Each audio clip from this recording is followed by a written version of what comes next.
Evening, ladies and gentlemen, and welcome to the next installment of Newton Uncovered, exploring the 21st century legacy of the enslaved burial ground at Newton. The topic this evening is New Perspectives from the Newton Archive, and the lecture will be given by Dr. Misha Ewen, and it will be chaired by Dr. Alison Ramsey. Before we get started, as usual, we like to set the scene and give you a little bit of a feel for the way how these things work. And to do that for us this evening, we're going to be introducing Mrs. Michelle Hinkson Cox. She is a postgraduate student at the University of Glasgow, and she's doing work with interpretation and archaeology as it pertains to Newton burial ground and similar African spiritual spaces. Mrs. Hinkson Cox, over to you. Thank you, Kay. Good evening to everybody. So one of the things that I've been in conversation with my supervisors about at the University of Glasgow is how do we kind of negotiate conversations when it comes to difficult histories. And with that being said, one of my supervisors is an archaeologist, Dr. Peggy Brunash.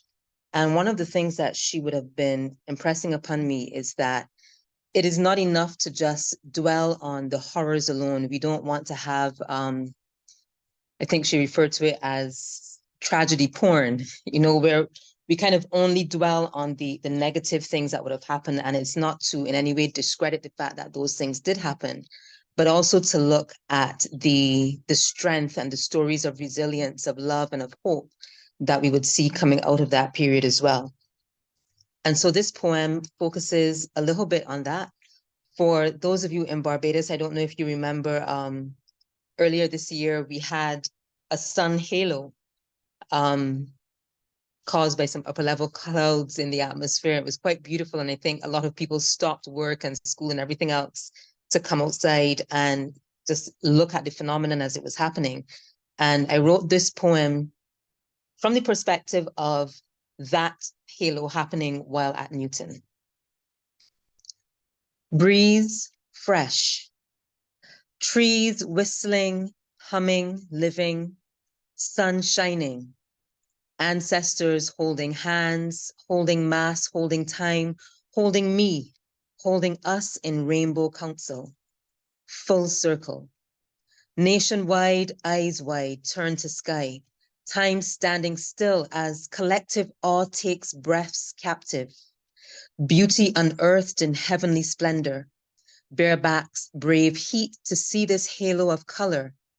Oya's skirt dances to make the sun's rays tolerable.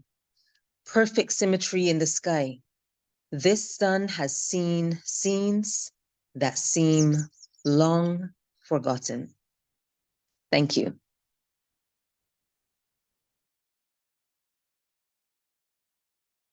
And thank you very much, Michelle. And I hope that this is a great way to set the mood for everyone, to put you in the proper frame of mind to listen to this lecture. We're going to remind you once again to please mute your audio and turn your cameras off, as this will take the camera away from the speaker if you leave them on. At this time, I'm going to turn the lecture over to Dr. Alison Ramsey, who is our chairperson for this evening's lecture. Good evening, everyone, and thank you for joining us here today for this annual lecture series.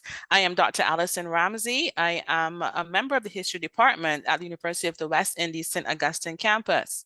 Now, today we are going to have quite an interesting discussion on the aspect of Newton.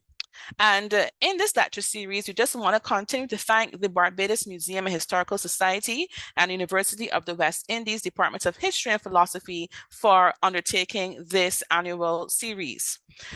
Today, we're going to have our discussion by Dr. Misha Ewen, a lecturer in early modern history at the University of Bristol, where she researches the role of women in colonization and slavery in the 17th and 18th century British Atlantic world. Before joining Bristol, Bristol, she was a curator for inclusive history at historic royal palaces and co-curator of Untold Lives, A Palace at Work. She has published widely in academic journals, and her first monograph, The Virginia Venture, American Colonization and English Society, 1580 to 1660, was published by the University of Pennsylvania Press.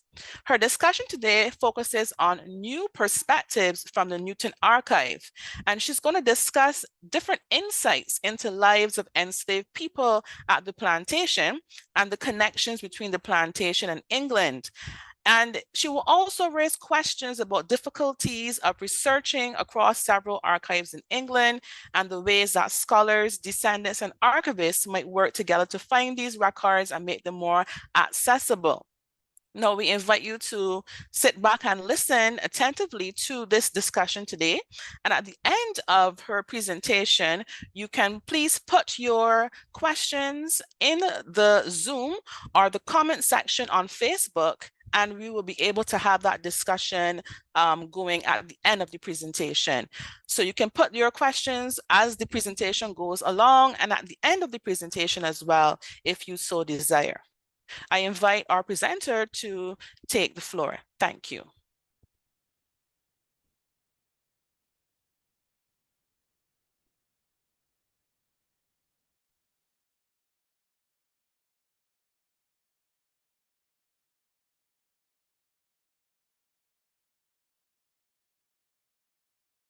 Thank you. Thank you so much, Alison, for that introduction, and everyone for being here today, and of course, Kay and everybody else at the museum and the university for organising this. I'm so excited to be part of this lecture series, and really looking forward to hearing your questions and comments later. So as Alison said, I'm a historian based at the University of Bristol. And I first came to the Newton Enslaved Burial Ground back in 2019 and started research around that time in the Newton Archive at Senate House Library. So the research that I'm going to speak to you today is something that I've been working on over several years, and it's still very much work in progress. So any comments or suggestions that you do have would be very much appreciated. As Alison suggested, my research more broadly is interested in the role of women in colonisation and slavery in the early modern British Atlantic world. And today I'm going to both talk about the role of enslaving women in Barbados, focused on a woman named Barbary Newton, and also think about the potential to find out more about the lives of enslaved people through the archives of women like Barbary Newton, and also raise some questions about the ways that historians and descendants and archivists and scholars in lots of different settings might work together to help make some of these records more accessible as well. So I think, although obviously there's been much scholarship on the Newton plantation specifically, more broadly about colonisation in 17th century Barbados, I do think that perhaps there hasn't been so much work and attention paid to enslaving women, and particularly white women from Britain. So their role as independent enslavers, as property owners, and the role that they play in the development of these so-called planter dynasties in Barbados in this period. And I think by focusing on Barbary Newton, we can actually explore some of these questions in a bit more detail, thinking about her role as an enslaver, but also the different kinds of wealth and connections that she brought to this family and to her marriage with Colonel Samuel Newton. And I was struck when I came to the site and looked at some of the panels that are there that she doesn't feature. And I think this kind of absence of enslaving women, on the one hand, I don't want to suggest today that, you know, these are, you know, good historical figures at all, that in some ways are deserving of our attention. But I do think that by looking at them, it gives us potential to open up new research questions and also explore new archives that might shed light on histories of colonisation and slavery in Barbados during this time, and to think about some of those questions about the individual lives of enslaved people, what we can find out about their kinship ties, and also ways that they resisted as well within the context of plantation slavery. So some of the questions that I want to address with this paper is, what was the role of Barbary Newton in plantation and slavery in Barbados and at the Newton site more specifically, and whether her role was unusual for the time or perhaps suggestive of broader trends of the ways that British women were involved in enslavement. I then want to think about what are some of the benefits of putting enslaving women like Barbary Newton back into the history of Barbados and Britain, and what we can learn about enslaved people at Newton, but also potentially at other plantations across Barbados from looking at women's records and archives. And then finally, I'll think about some of the next steps for this research, and that's something where I'd really welcome your suggestions and feedback as well. For the first part of this paper, I'm just going to give a bit of background into the Newton family in the 17th century in the history of the archive before moving on to some of my findings about enslaved people and their biographies. So starting with the Newton family, we know that Samuel Newton was born in Derbyshire in 1620. That's when he was baptised. He's the child of Edward Newton, and then he dies in Barbados in 1684. His wife, Barbary Newton, I believe was actually baptised in London in 1631, the daughter of Isabel and Edmund Walden, and then she dies in 1693 in Staffordshire. We know that Barbara, who later goes by the name Barbary, is actually in Barbados by the middle of the 17th century. So she's mentioned in the will of a Christopher Lyne in 1650, and he refers to her as his dear friend, and also mentions that her father-in-law at this time is Francis Rains. Now, in the 17th century, father-in-law could also mean stepfather. So I think it's possible that Barbara has travelled to Barbados, possibly with her parents. She's a young woman at this time, probably only about 20 years old. Her father has died, and it's possible that her mother, Isabel, has now married Francis Rains. And Francis Rains is a man who is a Quaker. He is a parliamentarian, so he's one of the so-called delinquents who is banished from the island in the 1650s because he refuses to swear loyalty to the crown. And through her connections with Francis Rains, Barbary receives property from him during the 17th century, and some of that property then descends to her own children. So when she actually marries Samuel Newton, which happened in the sort of 1660s, she's already bringing her own wealth and connections to this wider community of English merchants and enslavers. Barbara and Samuel have 3 children. One son, Edmund, is baptised in 1670, and I think he dies probably shortly after that. And then they have 2 further children who survive into adulthood. John, who is their eldest son and heir, who marries Mary Vernon, who is from an English gentry family, and then a daughter, Sarah, who marries Richard Bate. So that's the kind of family in the 17th century. And then in terms of what we know about the Newtons' property holding, according to the 1679 census and also personal letters, as well as some deeds, they were the owners of 2 plantations in Christchurch. So one of them was approximately around 343 acres, and then there was another plantation of approximately 130 acres. And this smaller plantation, I believe, along with a storehouse, Barbary Newton actually purchased herself from a woman named Mrs. Searle. And I think this is probably Elizabeth Searle, who again is connected to planter families in Barbados. And this storehouse is also jointly owned with Tobias Frere down in Oystons Bay. So it makes sense that the family are you know, the sugar that's being produced on the plantations is then being processed through this storehouse before it's been shipped out to England. As well as the property, the Newtons also claim ownership of 260 enslaved people, which you can also see on this census. And I guess the first point that I want to mention is that, you know, this census doesn't mention Barbary Newton. It doesn't mention the fact that she has also purchased property. And I think this is important because it flattens the role of women in colonisation and slavery at this time. And I'm going to come on to later why I think that's important, including for debates and questions around reparations and reparative justice, because it's almost as if we're only paying attention to the men, we're kind of missing what some of these women are doing. And actually there are also connections to Britain and British wealth that also need to be uncovered and unpicked. So I'd be happy to discuss that a little bit further if anyone has any questions about the census and what it can tell us, and perhaps also what it misses out. Samuel dies in 1684, and at this time Barbary, along with her son, becomes the owner of their property in Barbados and also in England. And actually she maintains control of the property until her son reaches the age of 24, which is a little bit older than you'd usually expect. Usually people inherit property around 21. A couple of years before his death, though, Samuel had purchased a manor house in Staffordshire from a woman named Mary Povey. And she had recently married Thomas Povey, and she was the widow of a man named John Agard. And the Poveys themselves also had connections to empire and colonisation.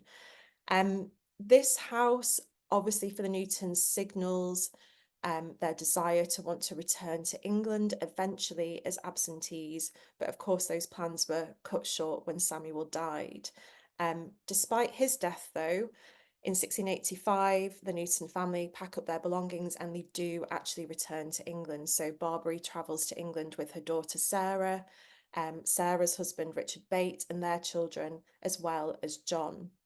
And this picture of the manor house is from the early 20th century. And of course, by this time it had been expanded and extended, but you can see what it eventually became, which is this, enormous Palladian mansion.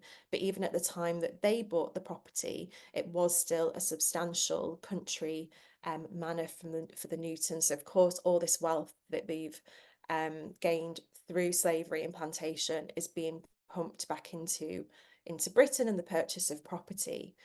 Their son-in-law, so Richard Bate, Sarah's husband, also purchases a property not too far away in Derbyshire, Foston Hall, and that's for his wife and his growing family. And I know that soon upon their return from correspondence, Barbary is trying to broker a marriage for her son John. And as I said, he eventually marries into local gentry. And then eventually, obviously, the family do marry into aristocracy. So the Lanes and the Holts in the 18th, 19th century. But you can see those ambitions to establish themselves as landed English gentry emerging very quickly in the 1680s. And this is the same decade that scholars have suggested that enslavers in Barbados first kind of turned towards absenteeism. So people like Henry Drax are also returning to England at this time. And obviously people from other colonies as well are, buying up properties and trying to, make that transition from kind of merchant to gentry, essentially.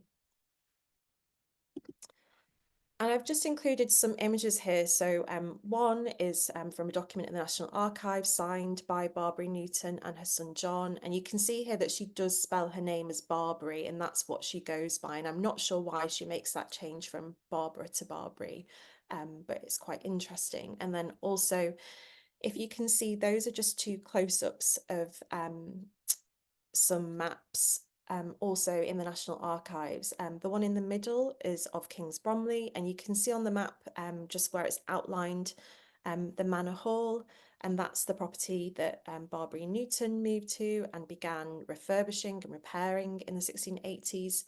And then the image on the far right-hand side of your screen shows the parishes of Foston and Scropton.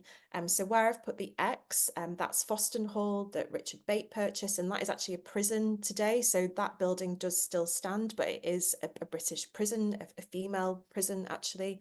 And then down in Scropton, I've just highlighted the parish church, and that's where there's actually a surviving memorial to this day dedicated to Barbary Newton. And I think this is interesting as well to think about where these very tangible material legacies still are in Britain that, again, I think we've not really reckoned with so far when thinking about the kind of connections between Barbados and England in the 17th century. And again, I'd be interested to discuss this further if anyone has any questions. In terms of the Newton Archive itself, so the books that have been published on the Newton Archive and the extensive fantastic research that has already been completed mostly uses the papers which are held in Senate House Library, and that's also where Barbary Newton's archives are. So this archive was acquired at different times through different sales. Her archive, her part of the archive, includes letters to and from her family in Barbados, to her attorneys and to her agents. Some she sends and receives while she's still in Barbados, and some are sent and received after she's relocated back to England. And there are also legal records related to Barbary Newton. There are disputes after her death about debts that need to be collected. And there's also a partial inventory of the estate from 1687, which I'm going to come on to discuss a little bit later.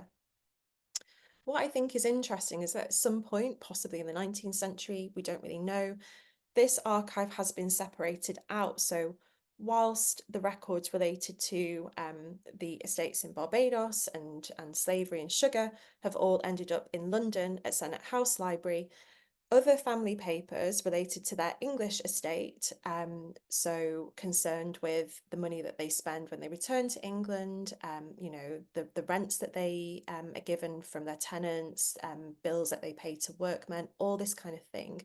Those have ended up in Staffordshire and Derbyshire archives close to where the family were located. And then there are further legal records and some other papers related to the family at the National Archives in Kew. But I think this is also interesting to think about, you know, when we're researching this kind of history, the way that these archives have been separated out. And I think it's suggestive of the ways that, you know, English domestic history on the one hand, and then, you know, Caribbean or colonial history on the other hand, for a long time in scholarship were also separated out. And I think this is part of the, I guess, sort of process and work that a lot of scholars are trying to do at the moment is, particularly in Britain for us, is to show that, you know, what's happening in the Caribbean is very much a part of British history and part of the domestic history and story too. But doing this research can be challenging because it means navigating these different archives, both in Barbados, but also in England as well. I've been really lucky that each archive I've gone to, the archivists have been incredibly helpful and also really keen to learn about these collections. So in Staffordshire and Derbyshire, for example, you know, they're really keen to find out more about what's in their collections and the ways that they can help bring this history to other researchers as well. But needless to say, until now, actually, Barbary Newton's part of the archive hasn't really been studied and looked at. And I think partly this is because for a long time, scholars thought that there probably wasn't much there about the lives of enslaved people and the histories of colonization and slavery more broadly. But I hope in today's lecture, I can show some of the potential there to explore some of those histories too through her archive. So just to bring some of Barbary Newton's history to summary, so she brings property and connections to her marriage with Samuel, as I mentioned, including from her father-in-law, her stepfather, Francis Rains. And she is also very active and engaged, I guess you could say, in what is going on the plantation. So she does deal with shipments of sugar. She writes to her agents in London about this. She also describes in her letters purchasing enslaved people herself and, you know, appraising them on the plantation before she decides to purchase them. She is very knowledgeable about plantation business, everything from the production of sugar to the kinds of food that should be fed to cattle, to repairs that need to be done on the plantation, you know, thinking about the planting of new wood, for example. You know, she's concerned about the resourcing on the plantation. So she's someone who is incredibly knowledgeable and also just as cruel and, you know, greedy as male planters at this time. You know, she's very focused on squeezing as much profit from the plantation as possible. And she's also writing to her agents and attorneys in Barbados about collecting debts following her husband's decease. And then once in England, yeah, as I mentioned, her concern is very much about establishing the family as landed gentry, which includes marrying her son off, but also making lots of extravagant purchases. So buying, new gloves and petticoats for her grandchildren. She purchases a new coach and horses, and she's also repairing the manor house as well in Staffordshire. So for the rest of the paper, I'm now going to focus more on thinking about the lives of enslaved people, and also potential hints at the ways that they found to resist, and was kind of struck by Michelle's comment earlier about the ways that people kind of found to get on with their lives and love and do those kind of ordinary things. And I hope that I can sort of share with you today some of the kind of findings and ideas that I have about the ways that we also might find this in the Newton archive. I wanted to start first with this document. So this is a partial inventory which was completed of the Newton estate in 1687. And the background to this document is that after a couple of years of living in England, Barbara Newton is becoming increasingly concerned that the people that she's left in charge of the estate, the men who have leased it from her, are mismanaging the estate, that they are treating enslaved people poorly. So she sends her attorneys to the plantations to carry out this assessment, and this is the document that they return to her. And what it shows is, on the one hand, a list of so-called Christian servants who have been freed or have died in that time. Then there's also a list of 29 enslaved people who have died in this period.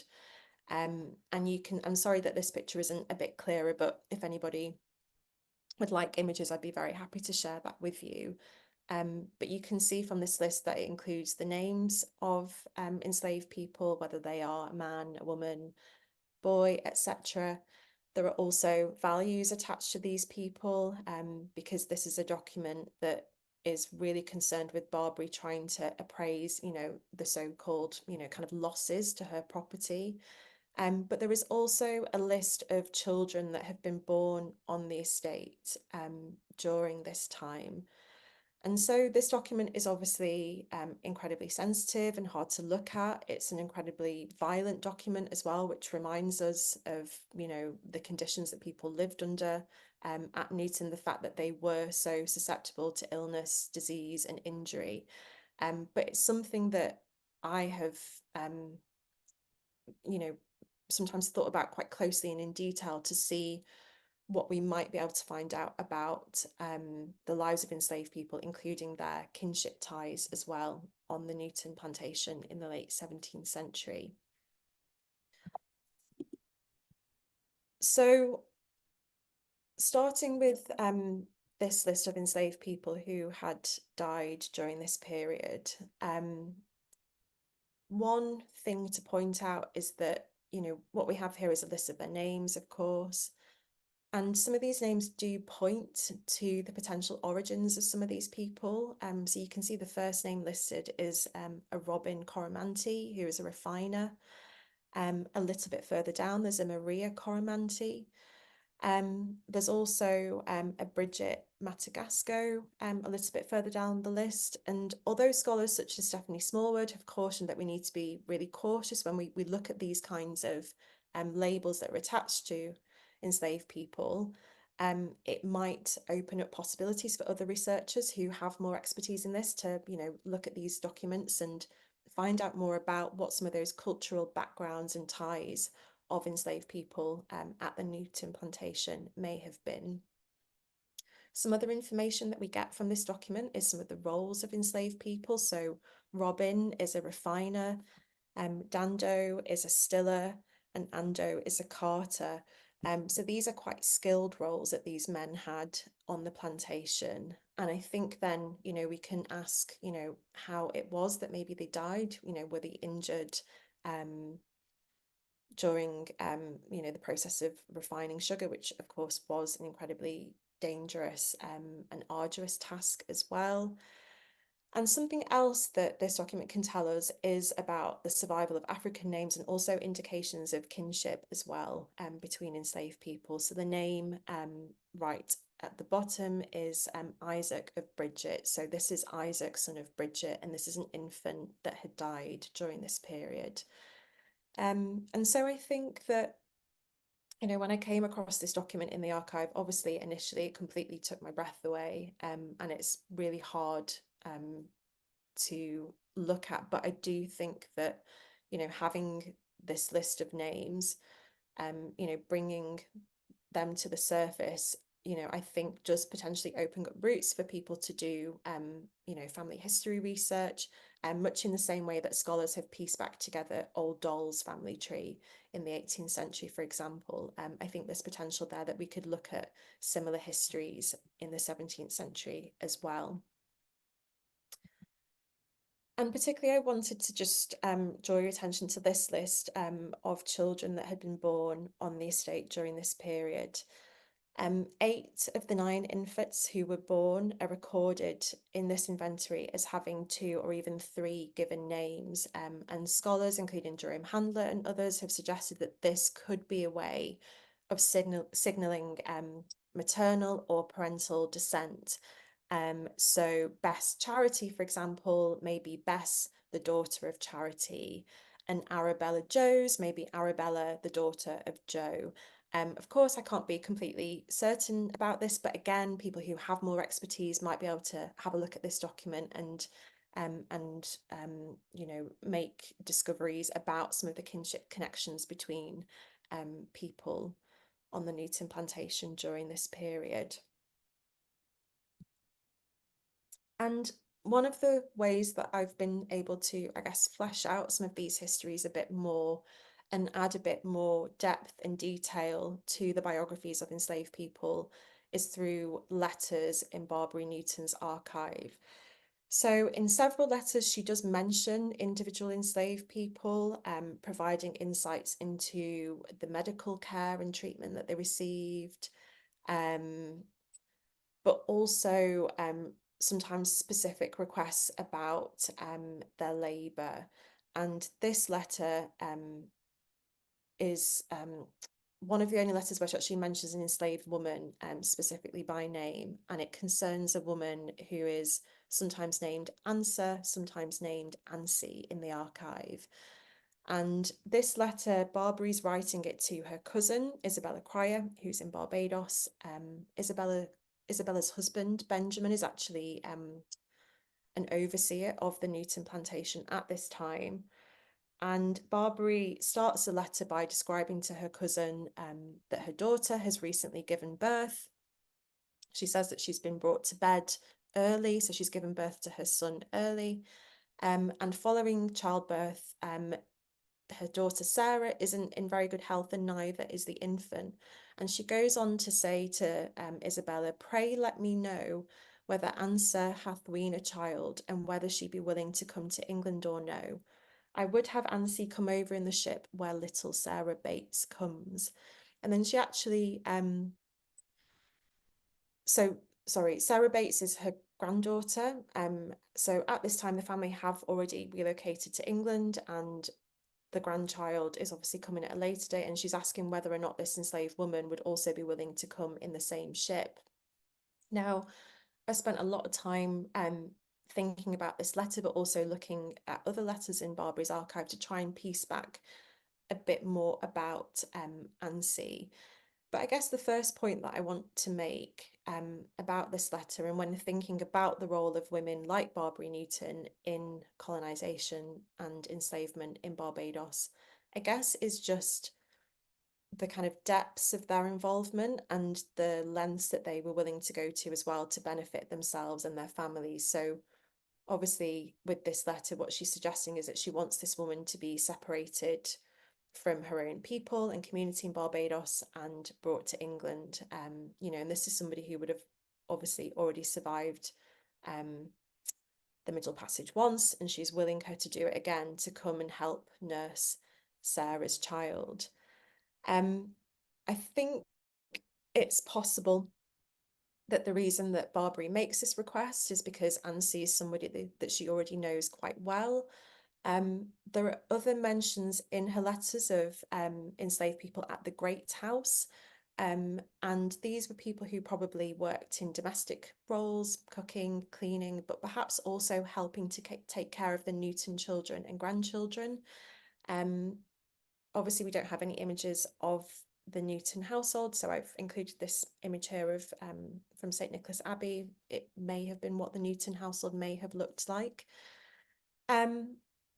So she makes this request in 1686, and then Ansi actually appears in the Newton archive again in correspondence between Barbary and one of her attorneys, a man named Thomas Horner.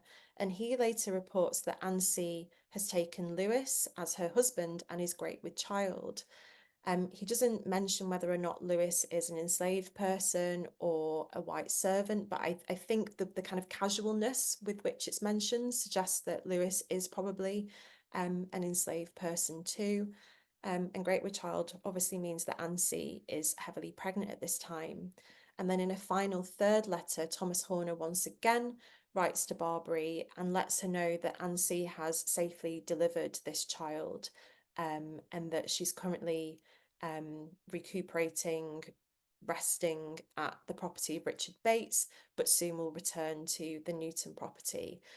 So Ansi appears in the Newton archive just on these 3 occasions, very briefly, but I think from these brief glimpses into this woman's lives, there are so many questions that we can ask and so many potential avenues for research as well when thinking about the kinship networks of people at Newton's, relationships between husbands and wives who were enslaved, but I think also shedding light on the very gendered and intimate ways that Barbary is trying to intervene in the lives of enslaved people. And I think this is the kind of evidence and detail that you would only get when a woman is an enslaver and an owner of plantations. I just cannot imagine that a man like Henry Drax would write a letter of this kind. And I think that's why we do need to bring women back into the picture, because it opens up new ways of us understanding transatlantic enslavement and the role of women in that and its development at this time. There's no evidence that Ansi ever does travel to England, and after this final letter from Thomas Horner, she kind of disappears into the archive. But of course, one of the things that I come back to often when I'm thinking about this archive, that this isn't just the Newton archive, it is also the archive of people like Ansi and her descendants. And potentially by having her name and Lewis's name, it might be possible one day for somebody to piece back together that family tree. And I think as well, lots of scholars have written about family formation, mothering, the development of, loving relationships between enslaved people as a form of resistance in itself. And I think that's something for us to sort of think about and bear in mind as well when we're considering the histories of women like Ansi. Another enslaved person who makes an appearance in Barbary Newton's archive is a man who is sometimes referred to as Cutty, but also Cuffy. It transpires that before Samuel Newton's death in 1684, he had obviously sent or hired out Cutty to Christopher Codrington on his plantations in Barbuda. After Samuel's death, though, Barbary writes several letters to her agents in Barbados, essentially seeking the return of Cutty back to her plantation. And it's clear that the reason she wants to do this is because she sees him as someone who is unskilled and a valuable worker too. So there are men who go on small boats to Barbuda and they inquire after him and they send back work that Cutty is actually working as an overseer for Christopher Codrington under quite harsh conditions. So Barbary kind of gets into this habit of inquiring after him and seeking his return, but it seems clear from the letters that either he is resisting his return or Christopher Codrington is trying to make it difficult. So for instance, Christopher Codrington says, you can have him back, but I want you to pay you know, for the kind of food and provisions that I've given him during this time.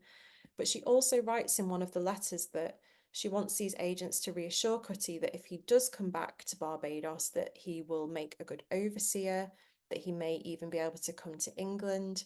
And she comments that she thinks he may be afraid of hard usage, and those are her words.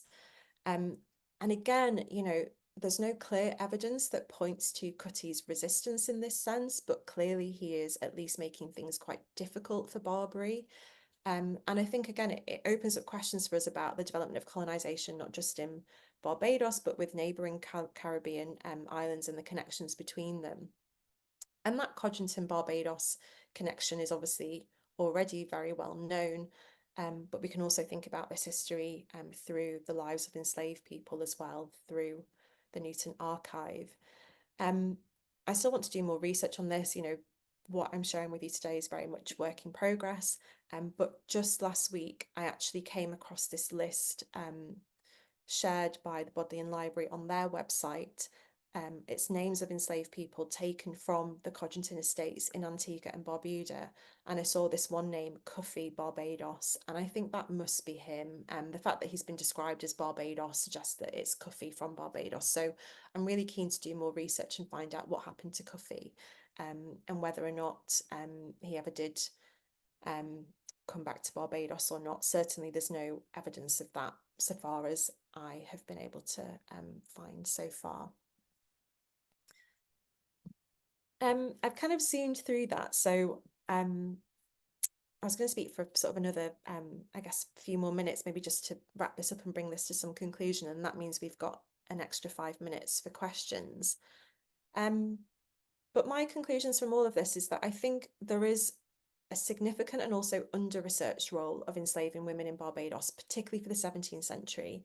I don't think this is necessarily the case for later periods, so I'm thinking of fantastic work by Tara Innes, for example, and Marissa Fuentes, who have focused on free and enslaved women's lives into the 18th century. But I think particularly for the first few decades of colonisation, it's something which has been much less studied.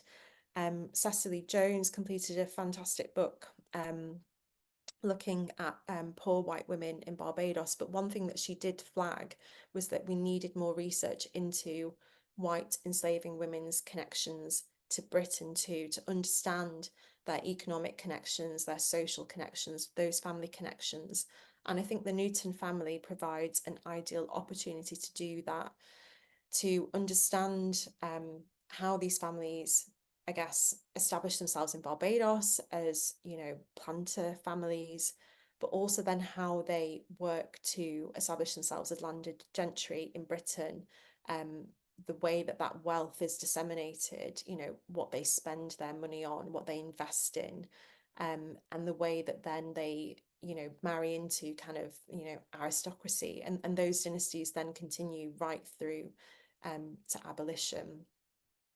But I hope one of the things that I've also highlighted with my lecture today is the potential that if we do actually pay attention to women, and obviously for many reasons, you know, women's histories have sometimes been overlooked, but here I think there is a real opportunity to surface new histories of enslaved people.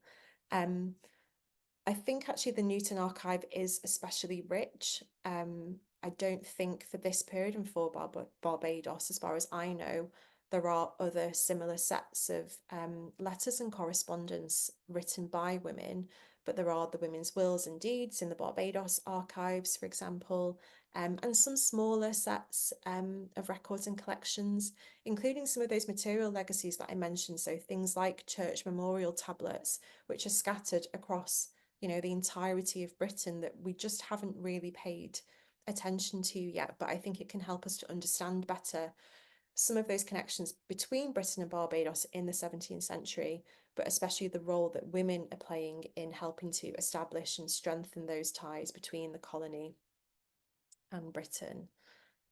The reason for me that I think this is important is, you know, as someone, you know, a British historian based in Britain, we still, you know, the wider public, there just still isn't very good understanding about those colonial histories and legacies. You know, I wasn't taught anything about empire or the slave trade at school. And that is still the case for many people in Britain. So I think we need to improve understanding about the ways that colonial history is very much a part of British history, and the ways that what was happening in places like Barbados also impacted and shaped society in Britain. And of course, this has importance for ongoing conversations about legacies of slavery and colonialism, you know, different families and institutions, but also different places as well. You know, when we think about rural Britain, parts of the Midlands like Staffordshire and Derbyshire, we don't immediately associate it with these histories of slavery and colonialism, but they're very much tied to those histories just as much as, you know, Liverpool, Manchester, Bristol, and London as well. And, you know, some of those buildings do still stand today. Some of those statues, monuments still stand. But so far, I think so much of that attention and debate has been focused on men, you know, people like Colston, and rightly so. But I think actually we're missing another part of the history and another part of the picture if we don't also pay attention to women like Barbary Newton. And I'm someone who's also really keen about family history and, you know, family historians and academic historians and, you know, scholars across the board working more closely together. And I think I know that it's one of the aims of the Newton Committee and different initiatives taking place in Barbados to help make archival records more accessible for descendants and descendant communities. And I think part of that work and that initiative also needs to come from Britain, because yeah, people like Ansi Cuffy, they're over there in the archive in London, but of course that's very difficult for researchers in Barbados to access unless you know, can go over there through work or you have your own independent means. So I think you know, there are conversations to be had, I guess, as well about maybe what, you know, academics can do and how we can help to make these records more accessible by sharing our research findings through public history events like this as well. And I've put my contact details there because I'm really keen to hear from people if you have any questions or thoughts after today's lecture. Otherwise, I think I'll finish it there and just say thank you again for the invitation, and I'm looking forward to the Q&A as well.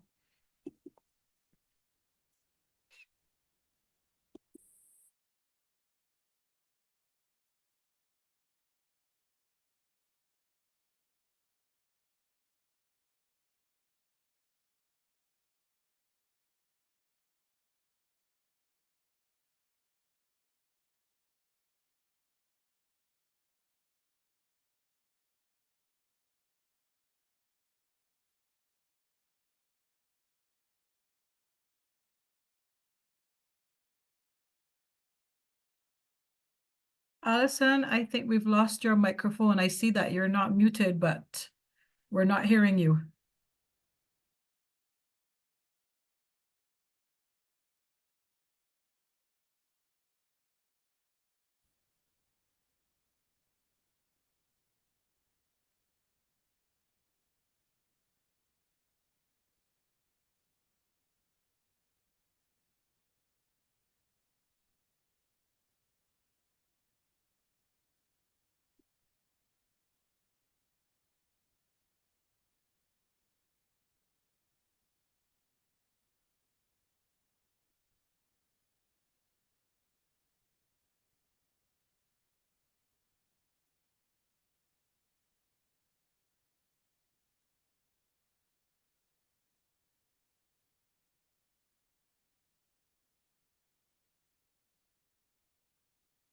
Just give us a minute or two, everyone. I think Dr. Ramsey is having a little bit of a problem with her microphone. Okay, can you hear me now? Yes. Okay, I do apologize about that, everyone. Thank you very much, Misha, for your presentation, and in which we heard about the value of the Newton Archive and the narrative of Barbary Newton and what that could reveal to us. We had some discussion on women as enslavers. How can we learn about the lives of the enslaved, for example, areas such as family, children, and how can we use archives such as the Newton Archive to help understand colonial history for both Britain and the Caribbean. So I invite you now to please offer your questions and your comments, and you can place them in the chat for the presenter. And we would have had a comment already, and I'm just going to check that now. A comment from Abigail. It says, it is interesting Barbary mentions if Ansi is willing to come to England, she considers her having a choice. If she turned that offer down, I wonder what would happen. Any thoughts on that?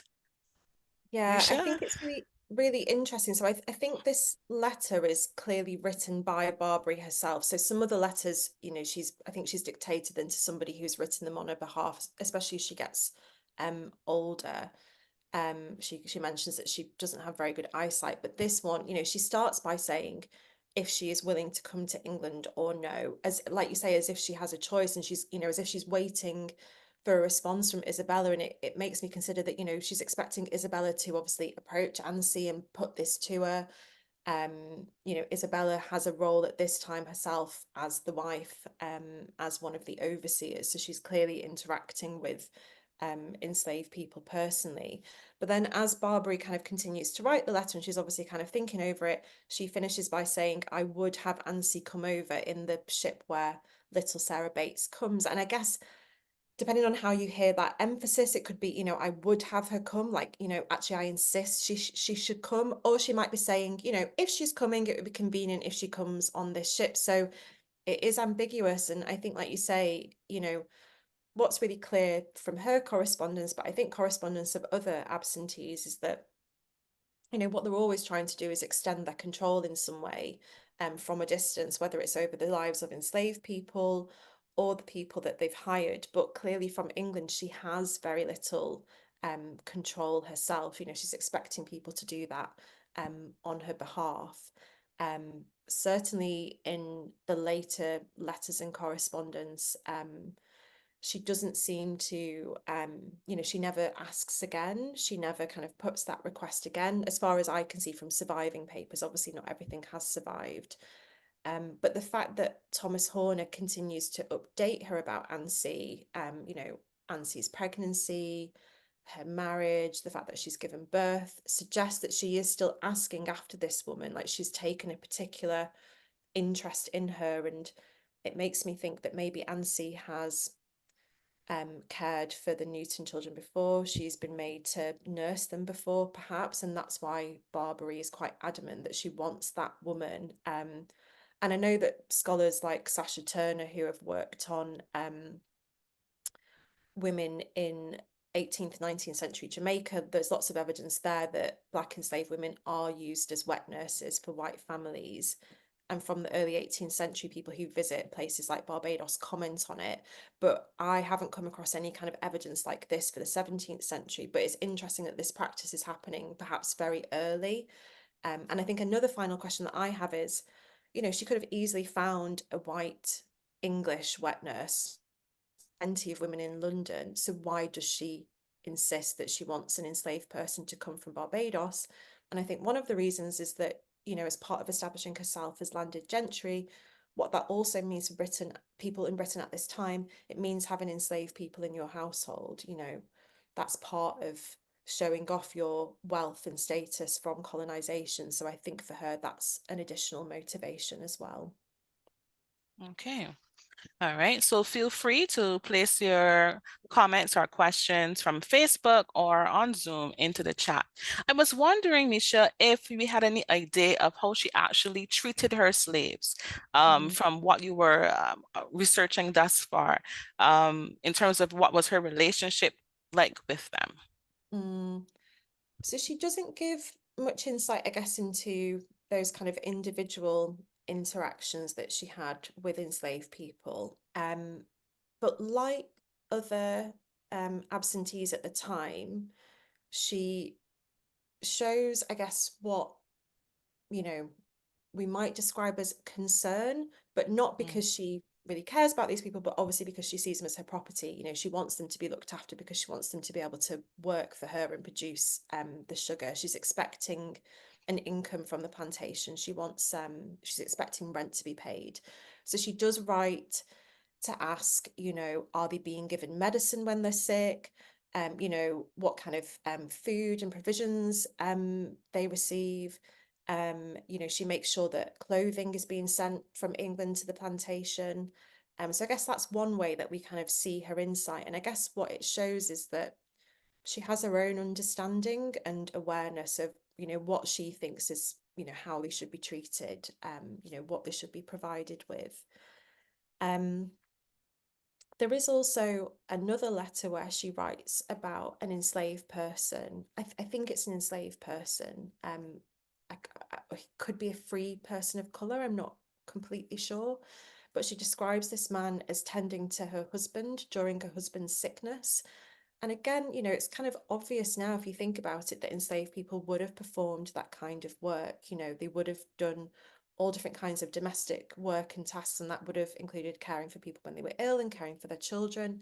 But I think it's an interesting insight again into that very, I guess, the kind of close quarters that free and enslaved people did live and interact alongside each other during this time.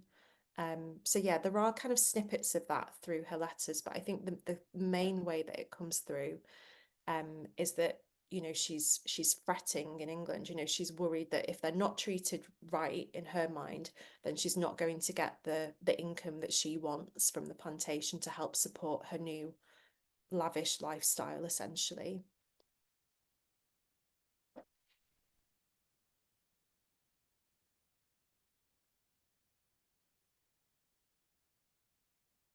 Okay, thanks, Misha. Abigail has thanked you for your response. A comment from Facebook says, an illuminating presentation. Thank you, with an exclamation mark as well. Okay. I was wondering if she mentions any other women enslavers in her writings at that time. Did she? Yeah, well, she certainly, in some of her letters, you know, sometimes she signs them off and she says, you know, please give my wishes to my neighbor, and she mentions people by name. And actually, it would be interesting to go back and look at those names. And, you know, I have thought about, you know, who are these people? How close do they live to the Newton plantation? You know, what's their relationship? Are they just friends, or are these other people she's related to? Benjamin Cryer that I mentioned, who is one of her overseers, he is her husband's cousin, and they are in Barbados. You know, him and his wife are there. So that's kind of another family connection that they have. But this Mrs. Searle, who is referenced in the correspondence that she's purchased this plantation, including enslaved people from, I think that is probably a woman named Elizabeth Searle. And I'm now completely forgetting who her husband is, but she's widowed, and her husband is someone else who is quite prominent in Barbados, I think. So there are those kind of connections. They also have quite close ties to Codrington family. So in Samuel's will, he leaves some bequests to Codrington children, and I think at some point in the Newton family, maybe a grandson marries a grandchild of Codrington. So, you know, they're kind of connected with some of these families in different ways, but she doesn't explicitly talk about another person as an enslaver, I guess, apart from this back and forth about Codrington in Barbuda, and the fact that he's using this man, Cuffy, as his overseer. But, you know, we do know that there are, I guess, lots of women also like Barbary who are becoming enslavers because they're widows. But, you know, there are lots of women who are not widowed. You know, they're doing this, you know, independently with their own kind of money and assets. And, you know, it's widespread as well. But I think, you know, one of the things I'm really interested in is these women who become absentees, because it's almost as if, you know, once they get back to Britain, you know, much of that history is kind of just scrubbed clean, if you like. And particularly if these families did sell their property in Barbados before abolition, there isn't always a very good paper trail, if you like, of their property ownership, whereas the compensation records after abolition gives us a really clear list, you know, of some of those families who received compensation. But lots of people kind of sold off their Caribbean estates way before that date. But, you know, during the 17th century were very prominent, you know, enslavers. So I'm interested in sort of unpicking some of those histories too, because I think there are still many more connections in the 17th and 18th century that we don't know much about at the moment. Okay. All right. Feel free to enter any comments or any questions in the chat. So you had also mentioned about a lack of understanding of colonial history and the connections between Britain's colonial history in relation to the Caribbean and so forth, and the lack of this discussion in school. So are you seeing a change happening as yet, or what is happening on the ground? I think so.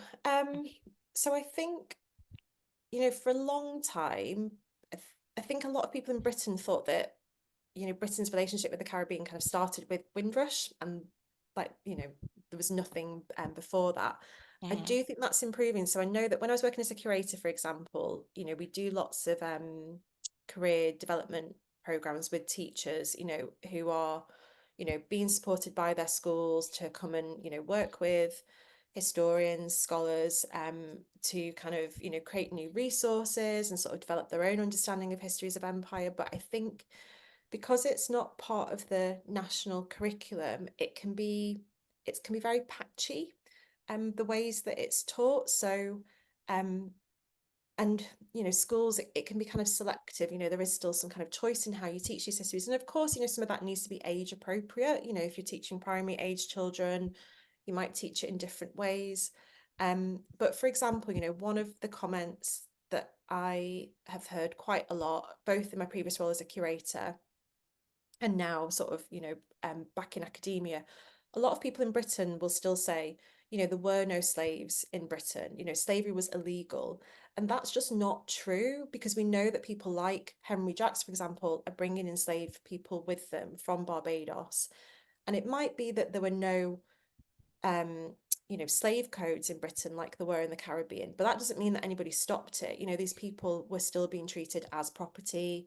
We see in portraits and newspaper advertisements that they were made to wear collars around their necks, but that's something that I think a lot of people in Britain are quite unaware of, or don't like to confront as well, because slavery, colonialism is something that happened over there. It didn't happen here in Britain, I think is what a lot of people see. And there's been a lot of pushback from, the government on this kind of history and different, political factions within Britain. But at the same time, obviously, there's been incredible work by scholars and activists and archivists from, many different places across Britain who are promoting greater understanding of this. So I don't want to say that, no one is doing this work. Lots of people are doing this work and have been doing it for a very long time, but there has been pushback and resistance. And I think, you guys in Barbados will know as well that when it comes to the reparations debate, there isn't always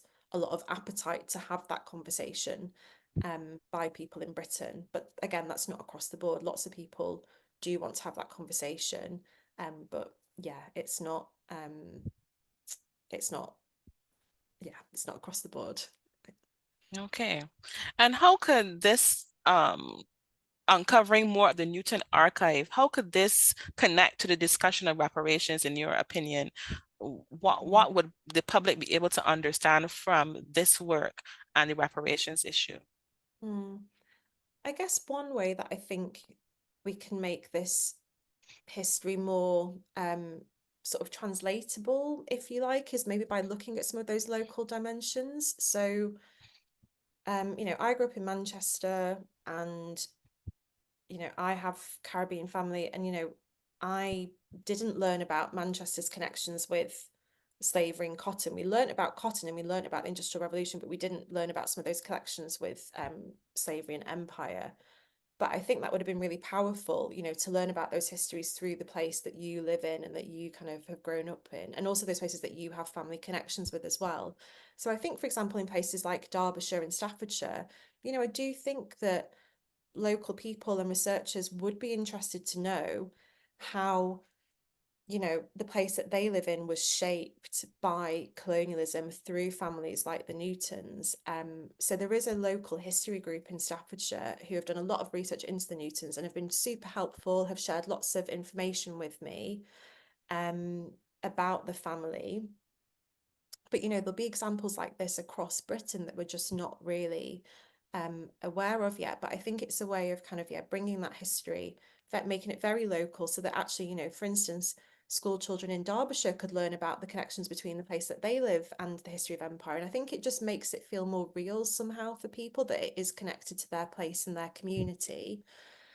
I think then in terms of the kind of reparations debate, I do think that, as I mentioned so far, the emphasis has been on these kind of like great men, if you like. And I think that's important, but in some ways has also been, you know, might be unhelpful, because it suggests to the public that there are a few bad apples, you know, a few people like Colston and Drax, and, you know, they were very bad, but this wasn't maybe a much wider problem. And I think actually when you look at women like Barbara Newton and other women who were enslavers and became absentees and people who were less well known, it shows us just how, you know, widespread this was, and I think opens the lid on just how much wealth came back to Britain in this time, and just how many legacies there are, whether you're thinking about portraits in museums or, you know, memorial tablets in churches. And I'm not suggesting that we go around and smash all these things up and tear them down, but it means that there are these opportunities, I think, for education and understanding that we're just not exploiting at the moment. And I think, you know, in terms of the, you know, the kind of reparations debate, the more research, the better, I think. Like, the more evidence that we have to kind of show these connections and show the history, like, that's more, it's more evidence, and that's, you know, I think that's what is needed, really. You know, the more information, the more evidence, the better. Okay, so if we have no further questions or comments, Misha, I would just invite you to just give us a few brief comments of wrapping up what it is that you want the public to remember at the end of the day from what you talked about today. Yeah. So I guess I know that tomorrow there's going to be a tour for people who might be joining to go and find out more about histories of women who were enslaving women in Barbados. And I guess it's just that I think there is more work to be done, and potentially more archives as well to be researched, that could not just tell us more about the role that women had in the development of colonization and slavery in Barbados, but also potentially provide opportunities to learn more about the lives of enslaved people as well through these archives. And I think that could be really valuable for people who are interested in histories of slavery in the Black diaspora, but also potentially for descendant communities as well. Okay, thank you so much, Nisha, for your presentation today. It was very enlightening and thought-provoking, and I'm sure that many would remember all these different issues, especially relating to women and their role during the period of enslavement. Okay, thank you so much. So I'm just going to wrap up today's proceedings, just to thank everyone for coming to this presentation today. We are so glad that you were able to join us. We want to thank our presenter, Dr. Ewen, for taking the time out of her schedule to share her research with us on Newton, especially the narrative of women at this time through Barbary Newton's story. We also want to acknowledge our sponsors and partners, and we're very appreciative of your support, especially the Barbados Museum Historical Society and University of the West Indies Department of History and Philosophy. And I just want to invite you to return for the next lecture by Dr. Derek Murray, the director of the Center for Hybrid Studies, entitled African Religion and Spirituality at Newton, on August 1st, 2024. We also want to thank our poet, Miss Michelle Hinkson Cox, as well, for starting off today's proceedings, as well as Kay Hall, who facilitated the opening. I am Dr. Allison Ramsey, and I would like to wish you a great evening, and thank you for joining us again for the annual lecture series. Good evening.